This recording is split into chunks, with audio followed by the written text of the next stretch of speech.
मुझे जिस चीज़ की सबसे ज़्यादा एज ए पाकिस्तानी सिटीज़न तकलीफ़ है ना, अब अफ़गानिस्तान और भारत जो हैं वो डिप्लोमेटिक स्टाफ को मिल के ट्रेन करेंगे। ये पाकिस्तान की डिप्लोमेसी के बहुत बड़ा फेलियर है। ऑलरेडी अफगानिस्तान की आर्मी जो है वो इंडिया में ट्रेनिंग ले रही है। अफगानिस्तान के स्टूडेंट स्कॉलरशिप पर इंडिया पढ़ने जा रहे हैं और अब अफगानिस्तान के डिप्लोमेट्स इंडिया से ट्रेनिंग लेंगे सफारतकारी पर। खान की मुमकिन गिरफ्तारी, जमान पार्क मैदान जंग बन गया। खिलाड़ी और पुलिस आमने सामने आ गए। पुलिस मुझे जेल में पकड़ने के लिए आ गई है बाहर। तो आरबीआई की एक रिपोर्ट आई है सर, जिसके मुताबिक इंडिया के जो फॉरेक्स रिजर्व हैं विद इन 1 वीक जो है वो $1.5 बिलियन बढ़ चुके हैं। अमेरिकी सेक्रेटरी ऑफ स्टेट जो हैं वो इथोपिया जा रहे हैं, लेकिन वो पाकिस्तान नहीं आ रहे। और आपको पता है कि पाकिस्तान बिलावल भुट्टो जरदारी 5 दफ़ा अमेरिका आ चुके हैं, लेकिन कोई अमेरिकी सेक्रेटरी ऑफ स्टेट या सेक्रेटरी ऑफ डिफेंस या वाइस प्रेसिडेंट का कोई दौरा पाकिस्तान का प्लान नहीं है कि इस मुल्क में सरमायाकारी आने की नहीं। और ये भी जहन में रख लें कि आज की तारीख में क्या अगले 3-4 साल तक भी नहीं आएगी। हम मुंह छुपा के दुम दबा के भाग जाने की बात करते हैं। अगर आप सिर्फ इंडिया और ईरान के साथ एक्सपोर्ट कर लेना, आपको लोन की जरूरत नहीं है। एम्बेसडर्स की ट्रेनिंग, डिप्लोमेटिक स्टाफर्स की ट्रेनिंग और जो टेक्निकल ट्रेनिंग है हर डिपार्टमेंट की, उसमें इंडिया ने सारी बातें मदद करनी। नमस्कार दोस्तों, वर्ल्ड नॉलेज चैनल में आपका स्वागत है। दोस्तों, इस समय पाकिस्तानी मीडिया में चर्चा हो रहा है कि अफ़गानिस्तान के छात्र जो हैं, अफ़गानिस्तान की आर्मी, अफ़गानिस्तान के डिप्लोमेट, ये सब भारत में सीखने के लिए भारत में आ रहे हैं। तो इससे पाकिस्तान को मिर्ची लग रही है और पाकिस्तान की मीडिया में इसमें चर्चा हो रहा है कि पाकिस्तान की ये सबसे बड़ी नाकामी है जो अफ़गानिस्तान इस समय भारत के इतने करीब जा पहुंचा। तो कैसा है मामला, आगे देखते हैं। पाकिस्तान के ऊपर हमने अपनी ज़िंदगी लगा दी। 50 साल पाकिस्तान ने, 50 से ज़्यादा साल हमने अफ़गानिस्तान को दे दिए। मुझे जिस चीज़ की सबसे ज़्यादा एज ए पाकिस्तानी सिटीज़न तकलीफ़ है ना, वो ये है कि हम अपनी नाकामियों की बात ही नहीं करते। हम मुंह छुपा के दुम दबा के भाग जाने की बात करते हैं। हम नाकामियों की बात नहीं करते और हम खुल के लोग पब्लिक के सामने ये बात ही नहीं करते। मसला है क्या? अब अफ़गानिस्तान और भारत जो हैं वो डिप्लोमेटिक स्टाफ को मिल के ट्रेन करेंगे। तो जनाब, ये फॉरेन ऑफिस ऑफ अफ़गानिस्तान और जो इंडिया है, उन्होंने एक एग्रीमेंट साइन की है कि वो एक दूसरे जो प्रोफेशनल्स हैं उनको ट्रेन करेंगे। अब अफ़गानिस्तान ने क्या ट्रेन करना है इंडिया के उसको मुझे बताएं ना, कि तालिबान क्या ट्रेन करेंगे इंडिया के डिप्लोमेट्स को। लेकिन जो एक कहते हैं जी हम एम्बेसडर्स की ट्रेनिंग, डिप्लोमेटिक स्टाफर्स की ट्रेनिंग और जो टेक्निकल ट्रेनिंग है हर डिपार्टमेंट की, उसमें इंडिया ने सारी बातें मदद करनी है, जो भी मदद करनी है। और सुनने में आया है कि ये चीज़ सामने आई है। अब इसमें एक ये भी चीज़ पता चली है कि ईरान ने ये जो डील है ये ब्रोकर कराई है।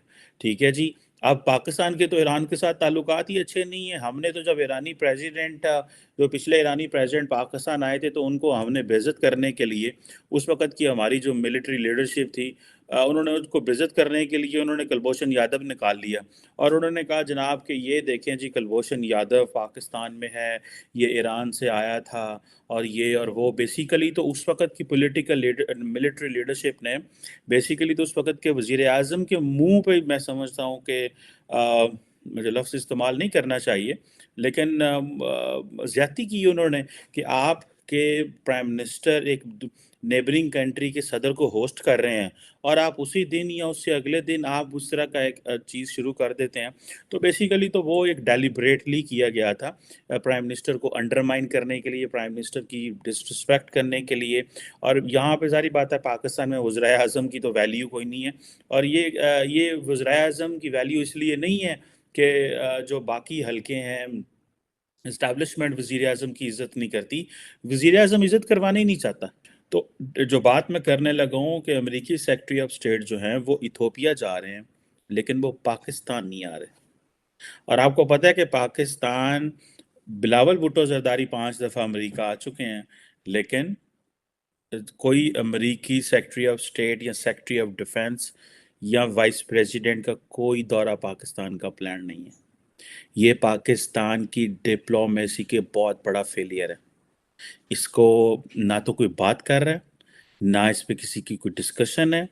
ये साथ आपके भारत नेबर है, ਉੱਥੇ 5-5 अमरीकी जा रहे ने और सीनियर लेवल की लीडरशिप, क्योंकि अफ़गानिस्तान के सारे प्रोसेस के बाद जो विड्रॉल हुई है, तो एक बात आपने सुनी होगी कि अमेरिका ने पाकिस्तान के साथ ताल्लुकात जो हैं वो डाउनग्रेड कर दिए हैं। डाउनग्रेड का मतलब यह है कि सेक्रेटरी ऑफ स्टेट के अहल भी नहीं है पाकिस्तान, के सेक्रेटरी ऑफ स्टेट भी पाकिस्तान जाए। ये पोजीशन है पाकिस्तान की। तो आरबीआई की एक रिपोर्ट आई है सर, जिसके मुताबिक इंडिया के जो फॉरेक्स रिजर्व हैं विद इन 1 वीक जो है वो $1.5 बिलियन बढ़ चुके हैं। और क्या समझते हैं कि इंडिया की जो ग्रोइंग इकोनॉमी है उसके पीछे फिजिकल इंफ्रास्ट्रक्चर का क्या रोल रहा है उसका, और क्या कहना चाहेंगे आप इस हवाले से? थैंक यू रिबहा, आपने इतना अच्छा टॉपिक चुना, पहले तो इसके लिए आपका इस्तकबाल किया जाना चाहिए। It's a good topic to discuss because I think दो तरह के इंफ्रास्ट्रक्चर आज की डेट में किसी भी सोसाइटी को ट्रांसफॉर्म कर रहे हैं, फिजिकल और वर्चुअल। इन दोनों इंफ्रास्ट्रक्चर में जो सोसाइटी आगे बढ़ रही है वही डेवलपमेंट की ओर जा रही है। तो आपने सही बोला कि पिछले 5 वीक से जो इंडिया का फॉरेक्स रिजर्व था वो लगातार गिरता जा रहा था, और अभी वो 5 वीक के बाद थोड़ा स्टेबल हुआ है और उसमें $1.76 बिलियन, द फिगर में be here and there little bit, but around $1.76 billion की ग्रोथ रजिस्टर हुई है, which maintains India's forex reserve fact that today वो आज की डेट में मेरे ख्याल से 560 या 70 बिलियन डॉलर है। तो which is a very healthy sign, because की फॉरेक्स रिजर्व होना हमेशा आपके लिए अच्छी बात है। प्लस ये जो आजकल रुपी और रुपी में ट्रेड्स की जो बातें चल रही हैं उसको भी उससे भी काफी स्टेबिलिटी मिली है। आज की रिपोर्ट में और भी कहीं देख रहा था कि डॉलर के मुकाबले रुपया काफी स्ट्रांग हुआ है, इंडियन रुपया of course. So physical infrastructure का ऑफ कोर्स इसमें रोल है। जब आप के पास फॉरेक्स आ रहा है, इसका मतलब है कि आप एक्सपोर्ट में जा रहे हैं। तो इसमें जो आने के बाद, मोदी गवर्नमेंट के आने के बाद जो लगातार डेवलपमेंट हुई है वो एक काबिले तारीफ डेवलपमेंट है। उसमें उन्होंने फिजिकल इंफ्रास्ट्रक्चर पे काफी जोर दिया है, और उससे इन्वेस्टर्स, फॉरेन इन्वेस्टर का जो कॉन्फिडेंस है वो बहुत बढ़ गया। आप अगर अक्सर पढ़े, जो बाहर के जितने फाइनेंशियल एनालिस्ट हैं, they are saying we are bulling on India, that means India is the shining star amidst all these depressing economies. उसका रीजन ये है, इन फिजिकल इंफ्रास्ट्रक्चर पे जो गवर्नमेंट ने जोर दिया है, उसके साथ साथ डिजिटल इंफ्रास्ट्रक्चर, पेमेंट सुविधा, कैश फ्लो जो है आज की डेट में वो टोटल इकोनॉमी का मेरे ख्याल से 13% जो टोटल कैश है वही फिजिकल फॉर्म में